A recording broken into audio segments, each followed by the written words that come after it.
Assalamualaikum warahmatullahi wabarakatuh. Perkenalkan, saya Fauzia Inaya dengan NIM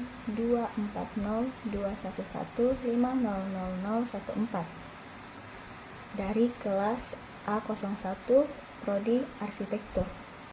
Dalam video ini, saya akan mempresentasikan hasil survei dan analisis lokasi untuk tugas studio perancangan arsitektur 01. Analisis ini didasarkan pada metode Edward T. White yang mencakup 3 tahap utama, yaitu inventarisasi, analisis, dan sintesis. Saya melakukan survei di Kalakbirang, Kabupaten Takalar, dan menemukan berbagai faktor yang berpengaruh terhadap perancangan arsitektur di lokasi ini. Dalam presentasi ini, saya akan menjelaskan hasil analisis berdasarkan aspek makro dan mikro, serta bagaimana konsep desain dapat merespon kondisi tapak dengan baik.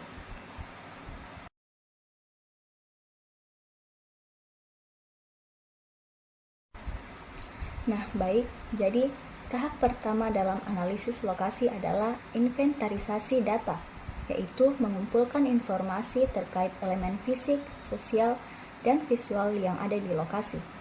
Data ini nantinya menjadi dasar untuk menganalisis peluang dan kendala yang perlu diperhatikan dalam desain.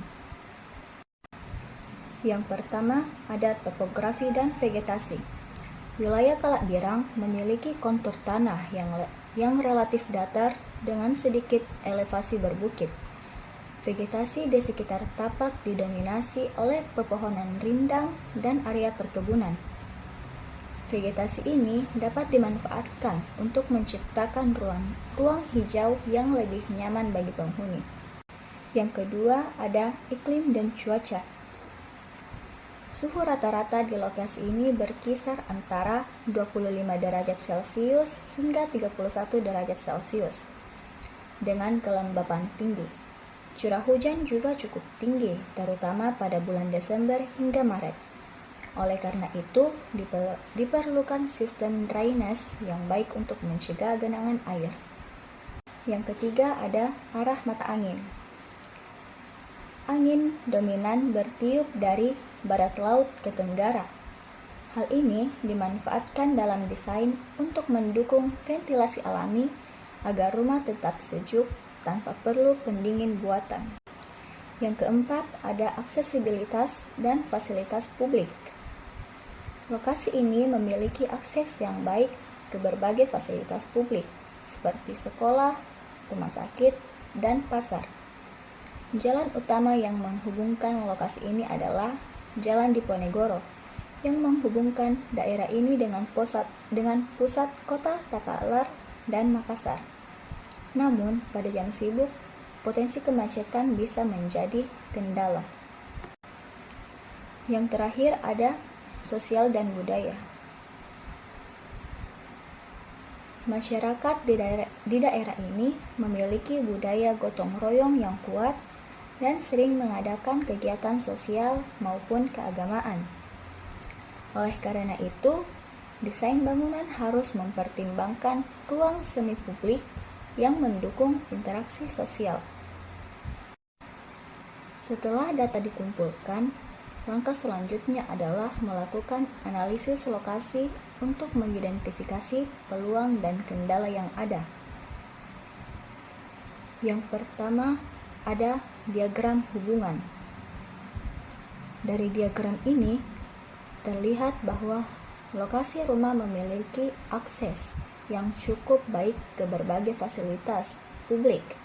Namun, beberapa faktor seperti kemacetan pada jam sibuk perlu menjadi perhatian dalam perancangan. Yang kedua ada peluang dan kendala. Peluang utama lokasi ini adalah keberadaan vegetasi yang bisa dimanfaatkan untuk menciptakan kenyamanan termal. Namun, minimnya ruang terbuka, hijau atau RTH menjadi kendala yang perlu diatasi dengan solusi desain yang lebih hijau. Nah, yang ketiga adalah analisis SWOT atau strength atau kekuatan, weakness atau kelemahan, opportunities atau peluang, dan threats atau ancaman. Dari analisis SWOT ini, kita dapat melihat bahwa lokasi ini memiliki banyak potensi, seperti aksesibilitas yang baik dan komunitas sosial yang kuat. Namun, tantangan seperti curah hujan yang tinggi dan minimnya RTH perlu diatasi dengan strategi desain yang lebih tepat. Yang terakhir ada sintesis dan konsep desain. Berdasarkan analisis yang telah dilakukan, saya mengembangkan konsep desain yang responsif terhadap kondisi tapak. Nah, yang pertama itu ada zoning diagram.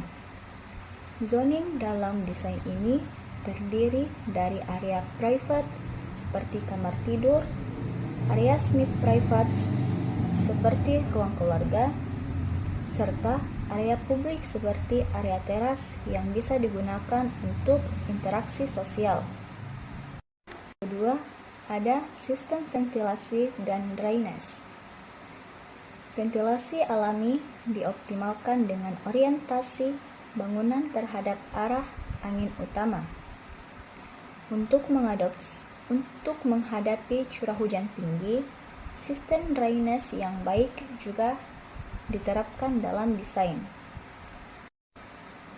Nah, jadi dari hasil survei dan analisis ini dapat disimpulkan bahwa lokasi di Kalakbirang memiliki potensi besar untuk dikembangkan dengan pendekatan desain yang memperhatikan aspek lingkungan, sosial, dan aksesibilitas. Desain yang akan dikembangkan nantinya akan berfokus pada optimalisasi ventilasi alami, pemanfaatan vegetasi sebagai ruang hijau, serta sistem drainase yang baik untuk menghadapi curah hujan tinggi. Sekian presentasi saya. Terima kasih telah menyaksikan. Wassalamualaikum warahmatullahi wabarakatuh.